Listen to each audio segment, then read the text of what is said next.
자 봅시다. 됐다. 약도 먹었다. 아휴 이삿짐에서 빨리 약을 찾아야 되는데 약 못 찾으면 나 내일 아침 먹을 약이 없어. 수업하다가 심장을 부여잡고 쓰러질지도 몰라서 큰일 났다. 아니 그 정도는 아니야. 비상약은 몇 개 있어.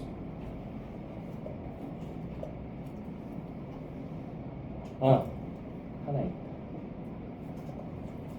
내일 아침은 살겠네. 다행이다. 점심에 죽겠네. 아니 저녁에 죽겠네. 수명은 길지 않아. 무슨 하루 살이야? 자 어쨌든 봅시다.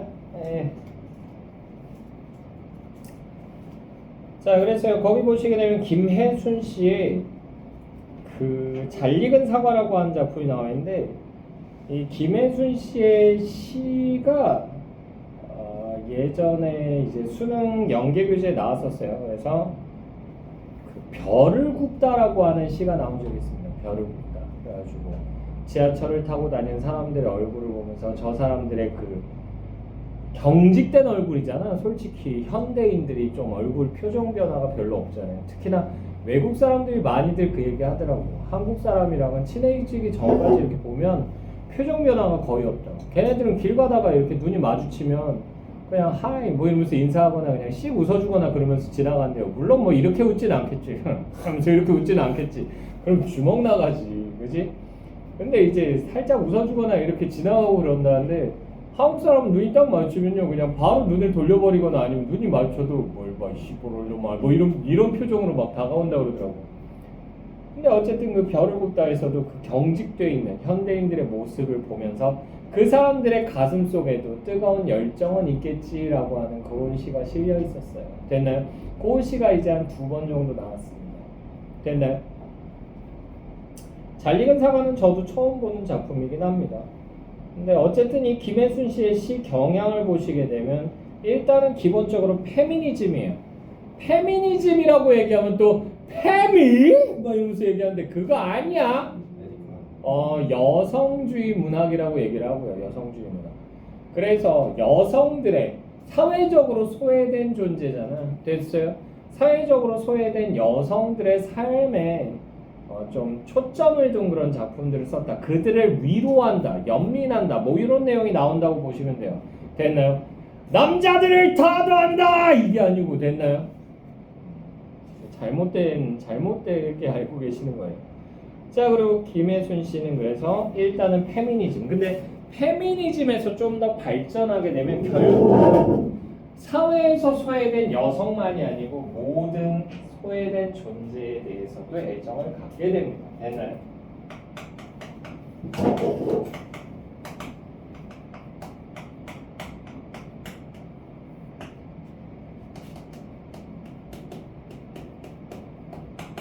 이것도 띄고 그리고 소외된 존재에 대한 포용.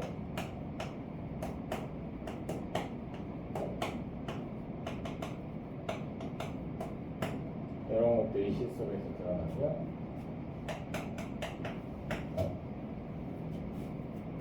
자, 그럼 두 번째 시인 보시게 되면 여기 문태준 씨 나와 있습니다.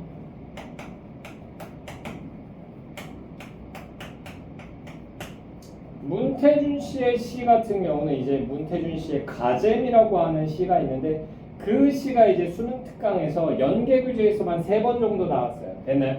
그래서 조금 눈여겨볼 필요가 있는 작가고 특히나 이제 문태준 씨의 작품 중에서 교과서에도 실려 있었던 작품이 뭐가 있냐면 평상에 있는 국수집이라고 하는 거. 됐어요? 그래서 국수집에 사람들이 모여들어. 이 국수집은 굉장히 정겨운 곳이야. 마치 어렸을 때 뛰놀던 골목 끝에 있는 슈퍼마켓 같은.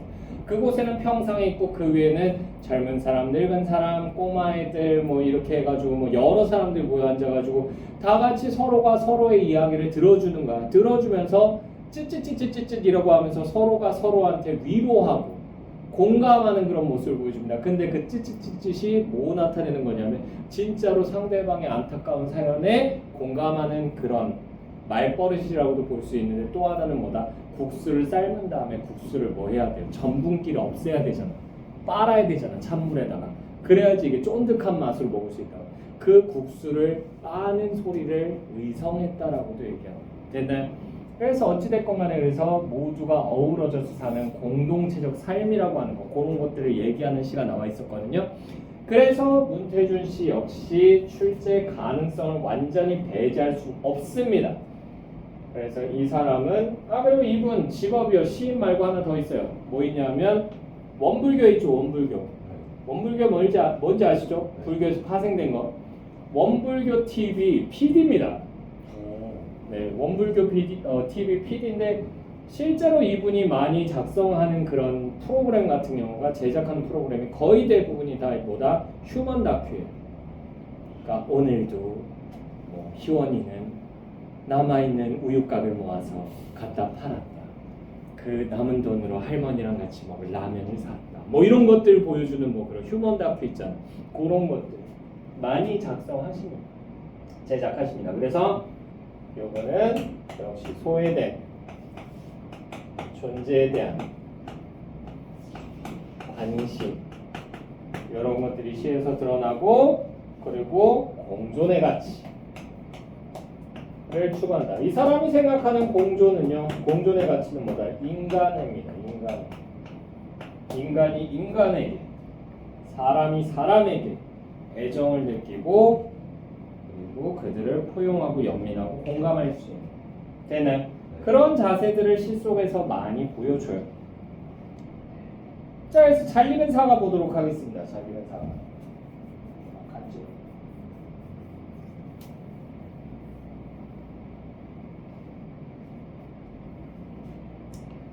자, 100마리 여치가 한꺼번에 우는 소리. 100마리 여치가 한꺼번에 우는 소리 여기 가로로 묶어주시고요. 자, 그리고 소리라고 하는 거 얘는 물결 표시 치시고요. 되나요? 네. 자, 그래서 여기 100마리 여치가 한꺼번에 우는 소리 이거 계절감을 드러냅니다. 계절감을 어떻게 드러냈다? 청각적으로 제시했습니다. 자, 이렇게 해서 뭘 높여준다? 애상감을 높여주죠. 왜냐하면 가을이라는 거 가을은 쇠락의 계절이기도 하기 때문에 풍요의 계절이기도 하지만 자, 소리라고 하는 거 요거 물결 표시라고 했잖아. 얘 뭐야? 반복돼요. 당연히 뭐 형성하겠어? 운율 형성하겠죠. 자, 그래서 100마리 여치가 한꺼번에 우는 소리. 내 자전거 바퀴가 치르르 치르르 도는 소리. 치르르 치르르 여기 줄였고요. 음성 상징어.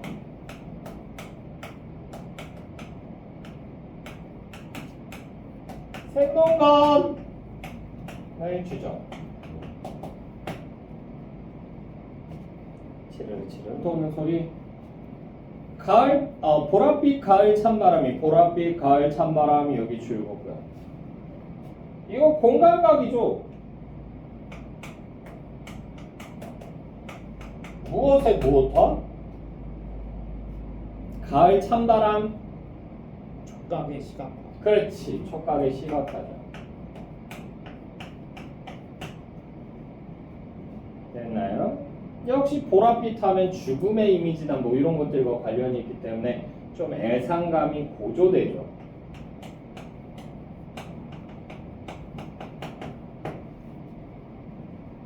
보랏빛 가을 찬바람이 정미소에 내려온 나락들처럼 바퀴살 아래에서 자꾸만 빠지는 소리라고 돼 있잖아. 자, 그래서 보랏빛 가을 찬바람이부터 자꾸만 빠지는 소리까지 여기 두 줄 묶어주시고. 그래서 찬바람이 스치는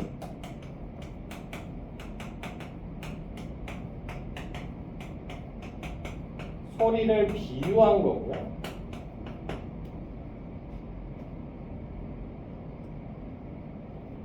됐나요? 자, 그래서 지금 시적 화자가 자전거를 타고는 동네 한 바퀴 쫙 돌고 있는 거야. 그러다가 이제 초점이 전환돼요. 그래서 처녀 엄마의 여기서부터 이렇게 꺾인 화살표 밑으로 보내주시고요. 초점 전환됩니다.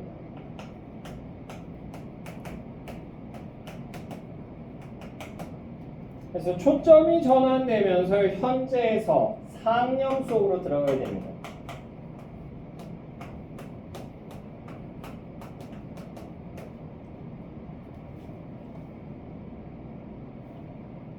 됐나요?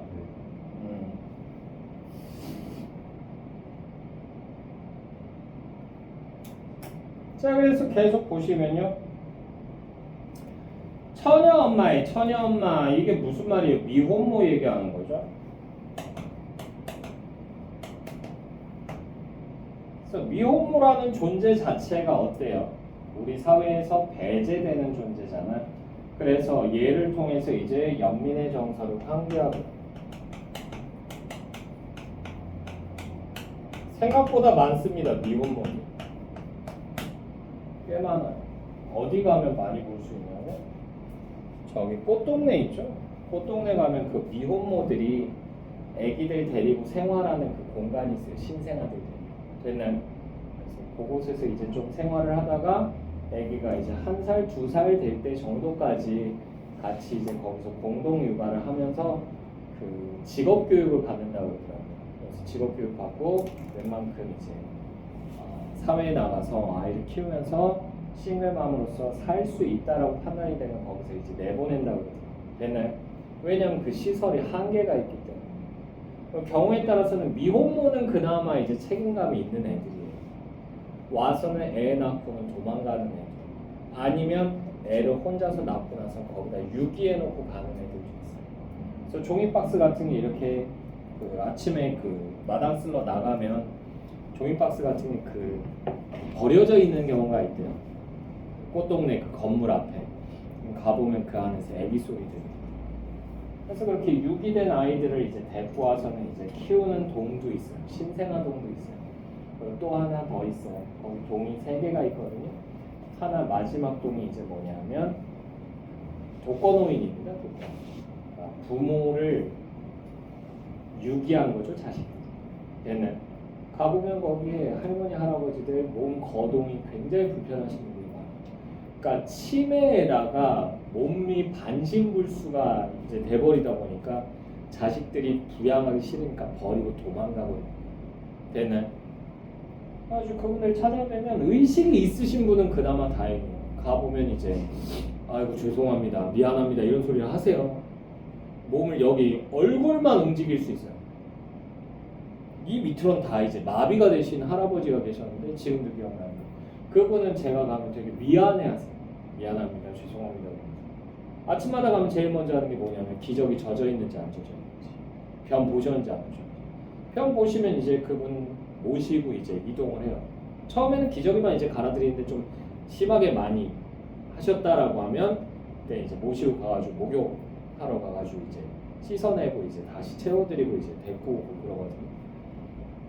그런 경우도 있어요. 그래서 어쨌든 자, 그래서 처녀 엄마의 눈물만 받아먹고 살다가 유모차에 실려 먼 나라로 입양 가는 게 버림받은 거죠. 자, 먼 나라로 입양 가는 아가의 뺨보다 아가라고 하는 애 얘 줄거고요. 그래서 얘는요 연민 대상이고요. 됐나요? 그리고 소외된 존재입니다.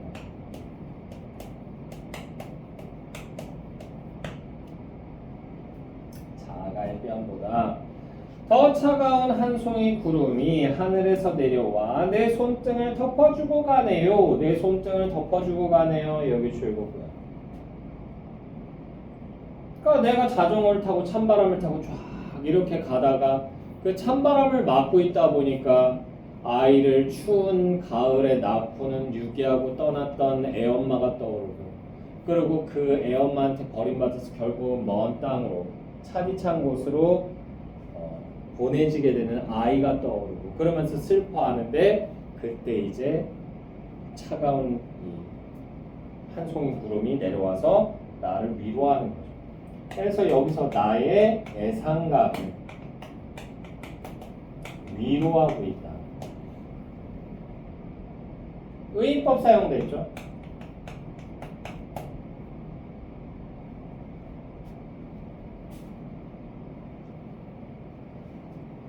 자, 계속 보시면요. 그 작은 구름에게선 1000년 동안, 오랜 세월이라는 뜻 정도입니다. 오랜 세월.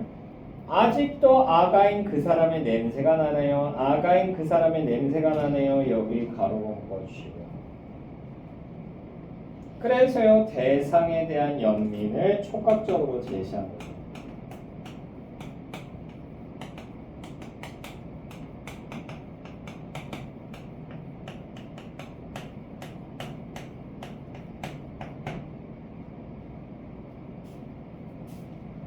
자, 그러고 나서요.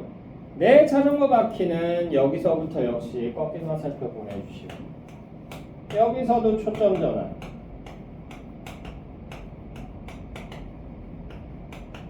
그래서 상념에서 현재로 돌아옵니다.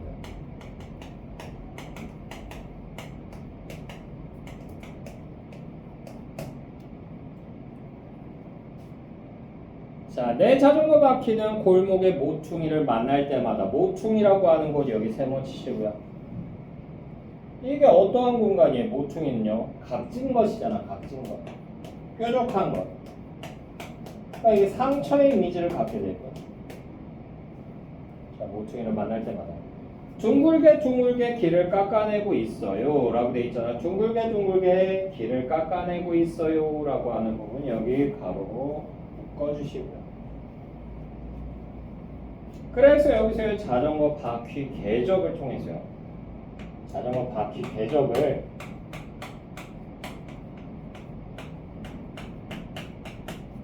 어디다가 과일 껍질 깎는 행위에 비유한 거고요.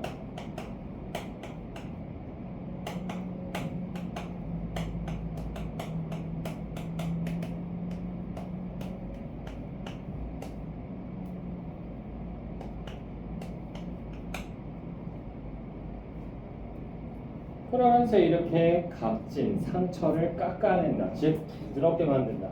상처를 치유한다는 얘기죠.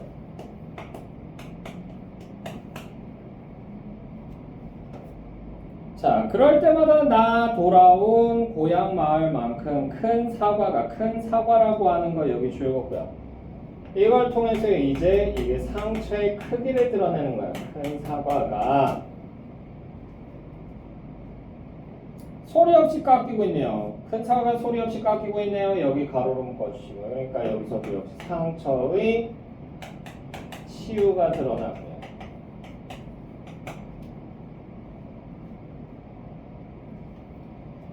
구멍가게 노망든 할머니가, 노망든 할머니 여기 줄였고요. 이 할머니도 역시 소외된 존재입니다. 왜? 구멍가게는요 사람들이 자주 찾아 안 찾아? 자주 안 찾아요. 간간히 갑니다. 됐나요? 자, 그래서 망각하는 존재이기도 하고 동시에 망각된 존재이기도 합니다. 자, 그래서 노망든 할머니가 평상에 앉아 그렇게 큰 사과를 숟가락으로 파내서 잇몸으로 오물오물 잘도 잡수시네요. 그렇게 큰 사과를 숟가락으로 파내서 잇몸으로 오물오물 잘도 잡수시네요. 여기 두 줄 묶어주시고요. 그래서 할머니는 뭐 한다니까? 상처를 망각한다는 얘기죠. 그래서 어떻게 된다? 상처를 치유하면서 동시에 평안하다는 얘기죠. 솔직히 우리가 받는 마음속의 상처 같은 경우는 이거는 결국은 시간 지나면 다 잊혀지는 거죠. 얘는 그렇잖아. 옛날에 흑역사였던 거 평생 기억하고 가는 사람 없어요. 얘는 한두 개 정도 남겠지만 트라우마.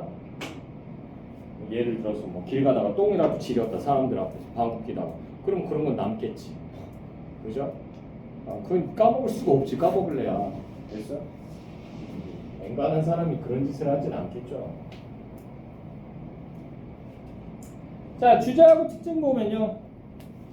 오늘은 여기까지 해야 될 것 같다. 얘까지 못하겠다. 밑에 것까지. 자, 주제 보시게 되면요.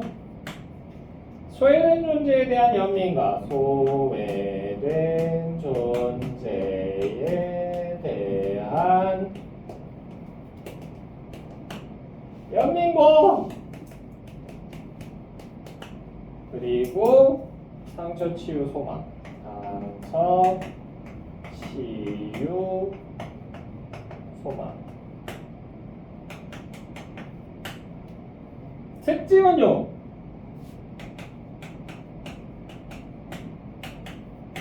첫 번째로 일상적 체험을 통해서요.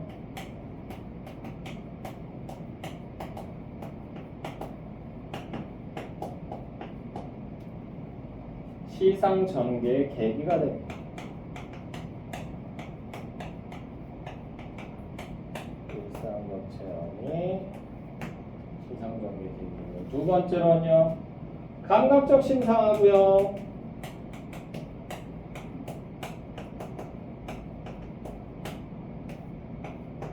음성상징어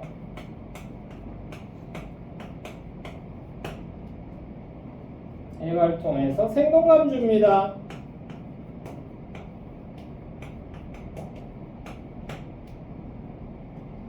세 번째는요.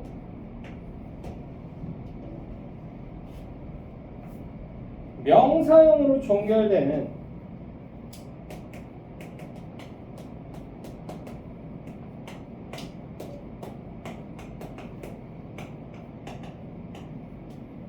시행들이 있었죠. 뭐뭐 하는 소리, 뭐뭐 하는 소리, 뭐 이렇게 됐어요. 네. 자, 이걸 통해서 이게 반복되죠.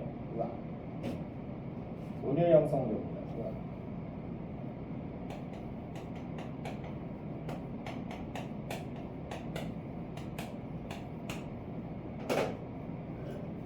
됐죠? 네. 오늘은 여기까지 하자.